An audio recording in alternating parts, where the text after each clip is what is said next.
Welcome back to Lumio's Tower. We're aiming to be the very best like no one ever was. And today, we're going to be talking about a topic that's a little, touchy in this community. And that is, of course, ginning or hacking mons.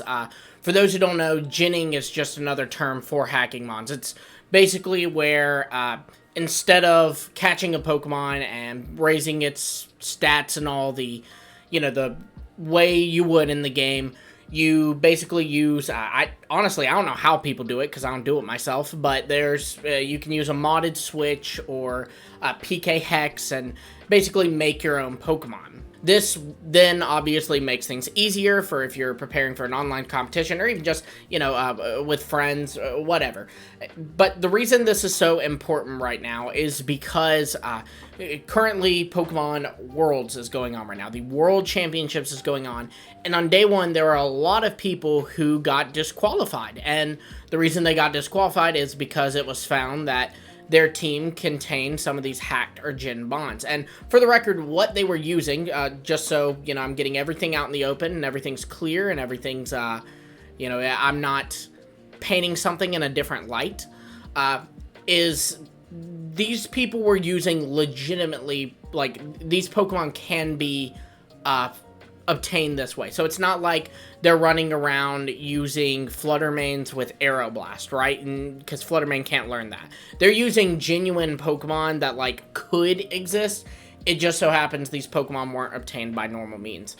And because of that, they got disqualified. Now, there's a lot of points to this, so I will say, I do ask that if you have anything that I say that you're like, well, that's completely unfair, just wait, because there's multiple people that, in my opinion, are in the wrong on this. There's things that I think players need to be doing. There's things that the Pokemon Company needs to be doing, etc., all kinds of stuff like this. So just, just chill, all right? I know this is a touchy subject, but yeah, that's another reason that I'm not showing my face for this discussion video, or I am showing my face, rather. I'm not doing the raids like we normally do here. I'm showing my face because I just want to, I want people to be able to see my facial expressions and stuff. I think that's better for a more dicey conversation, right? Well, anyways, these people are disqualified from Worlds because of this. Now, for a lot of these people, they actually didn't even necessarily know that their Pokemon was hacked. They traded their Pokemon, and it just so happened that the Pokemon they received in the trade was hacked. So, yeah, that definitely does suck. And that's where we get to the first thing that the Pokemon Company needs to do. Because what's happening here is the Pokemon Company is starting to become more strict on hacked mons. They're starting to take action against players who use these hacked or ginned mons in these regional tournaments, or in this case, the World Championships, etc. Now, the Pokemon Company should implement something to where the game picks up hacked mons better and doesn't allow you to trade them. So if I go on PK Hex and I gin me a Golden Go and I try to trade it out to someone, whether it be on Surprise Trade or in Pokemon Home or just a link trade in Scarlet and Violet, the game should go, whoa, you can't trade that Pokemon. That Pokemon's not legit. And because obviously there are ways for them to pick up that these Pokemon are not legit, because they're doing it in these tournaments. They're disqualifying people in these tournaments for that. So their trades should pick that up, especially because, it's especially kind of unfair for kids who, maybe don't know the difference. You know what I mean? I know that if I see a Pokemon that has, the name, YouTube / and it's I don't know, I think I've seen Flexi before or something like that, I know, well, that Pokemon's hacked. If it's named Machamps.com, I know, well, that Pokemon's hacked. So it's easy for me to go, okay, and just release the Pokemon. But a kid may not know that. They just see, oh my gosh, I just got a shiny Charizard. This is so cool. This is the best day ever. So Pokemon should just kind of protect people's save files by implementing something like that into their games. Especially because, again, these are grown adults who didn't know that their Pokemon were hacked. They just received them in a trade. Now, here's where we have the difficult conversation that people are not going to like. If you are a competitive player, you should not be using hacked mons. And I know instantly I'm going to get all kinds of comments as to why people should be using hacked mons in competitive. I know that's coming, but listen, hear me out. Okay, so I'm going to address multiple points that I've seen online for why hacked mons are okay. So the first point I've seen is that people talk about how not everybody has the time to do that. Like, it's not everybody has the time to raise up their mons well. And I'm gonna be straight with y'all, that's not true. That's absolutely not true. If these people have the time to take Fridays, Saturdays, Sundays, and maybe even longer because of traveling to these regional tournaments, they have time to get their Pokemon EV'd, especially because as the generations have progressed of Pokemon has implemented more and more ways for just kind of easier access to competitive mons. And, you know, even now, the Pokemon company has already announced that in the Teal Mask, there's going to be like these little mochi things that are going to be able to give you EVs, and you can even reset EVs with a fresh start mochi. So there's plenty of things for the Pokemon to do. I could probably legitimately get a whole team perfect how I want it in an hour. And you may say, okay, well, how do you know? What about if that team doesn't work and you want to use something else? Well, that's why something like Smogon is a great resource. And I do agree that the Pokemon Company having like their own version of Smogon or something where you can kind of gen mons just to use in practice battles, that would be very useful. Because what that allows people to do is they basically create their Pokemon right there in 1 second. They can try it out, and then they can see, oh, you know, most people are running with this Golden Go with this set, but I've been trying this out on Smogon, and I got to number 1, so I'm now going to get me a Golden Go that's like this. So that's what Smogon, well, it's not what it's for, but it's just one of many ways that Smogon can be a very valuable asset.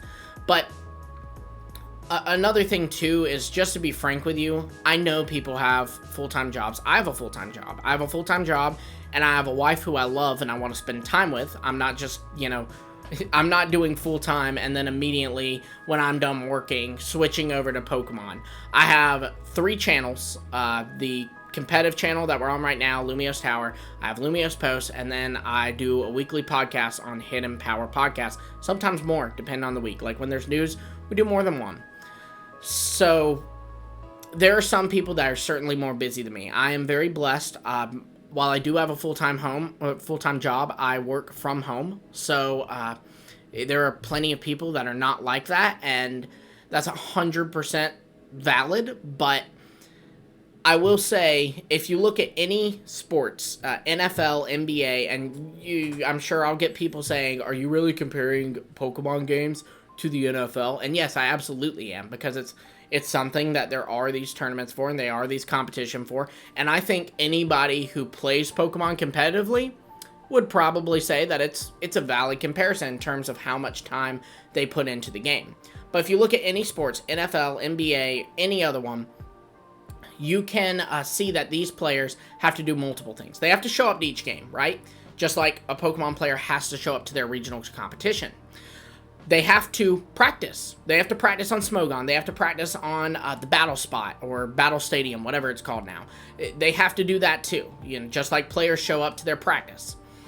But then another thing that I think a lot of competitive players are cheaping out on is that NFL and NBA players do not just show up to practice and then show up for their game and expect to do good.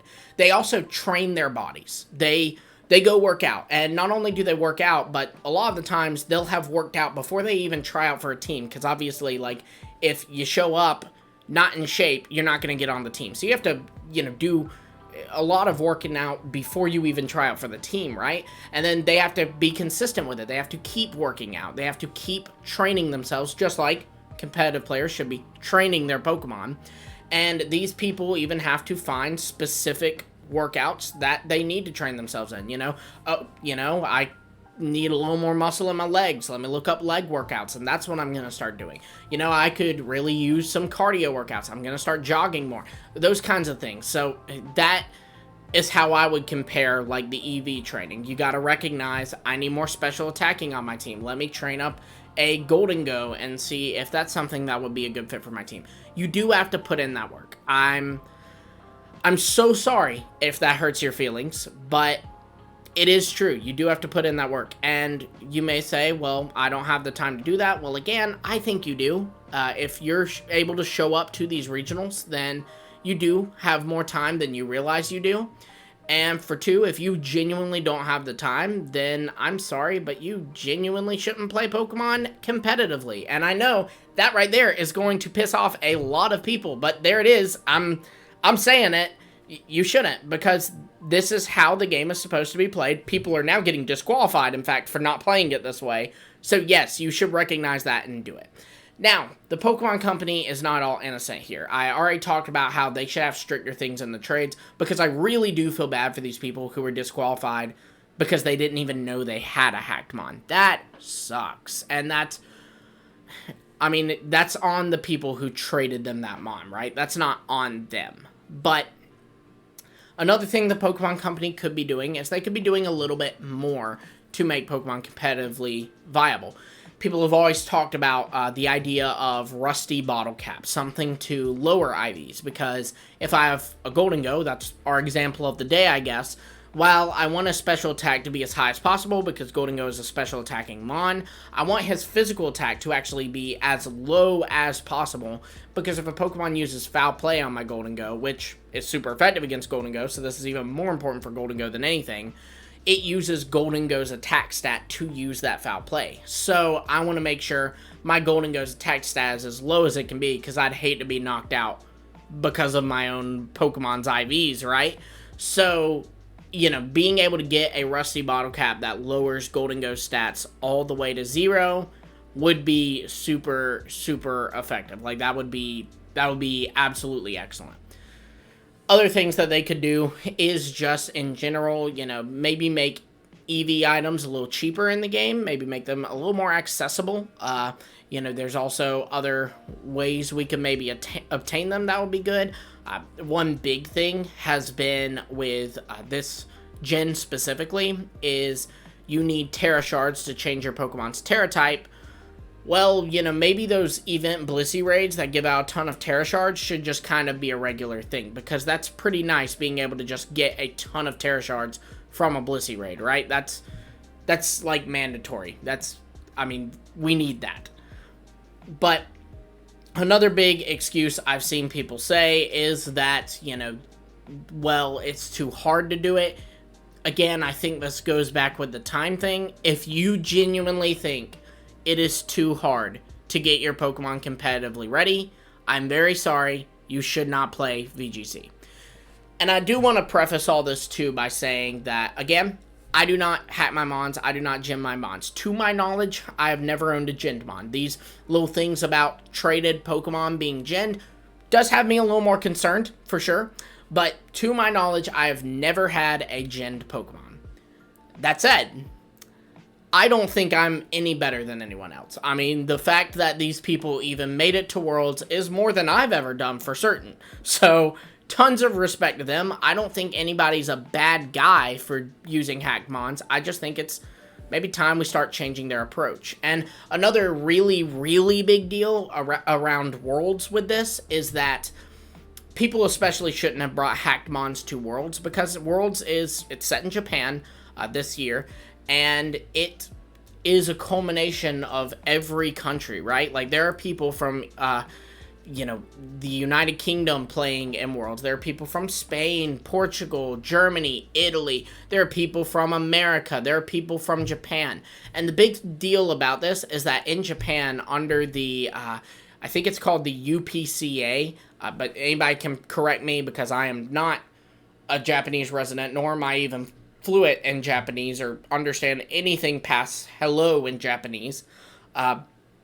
You can correct me on this, but in Japan, it is illegal to modify Pokemon games.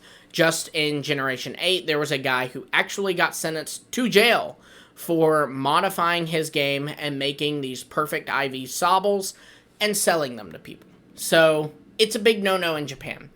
So, how is it fair? Seriously, how is it fair for you to be able to gen your Pokemon, and, you know, you didn't have to put in the work into that Urshifu, you just typed a few buttons and you got your perfect Urshifu.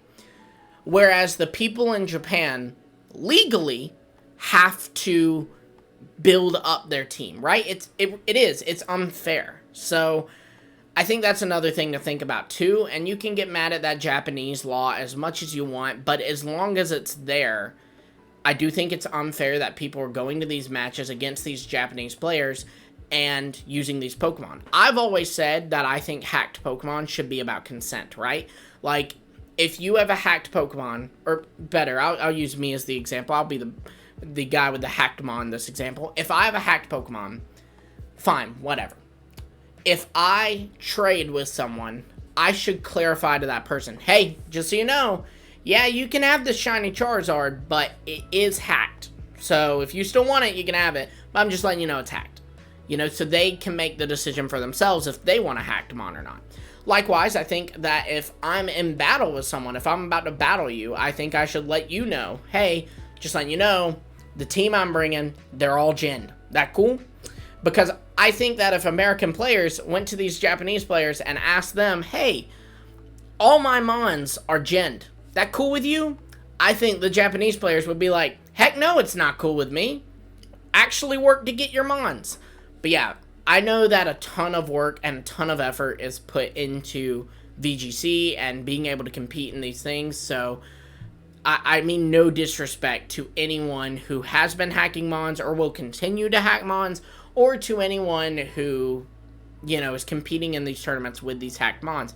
No disrespect at all. You are putting in more work than I am, to be frank. But the amount of work you're putting in, because I know how it is. Like, I think they say like 400 battles with a team before you make any changes to it, is what they say to do.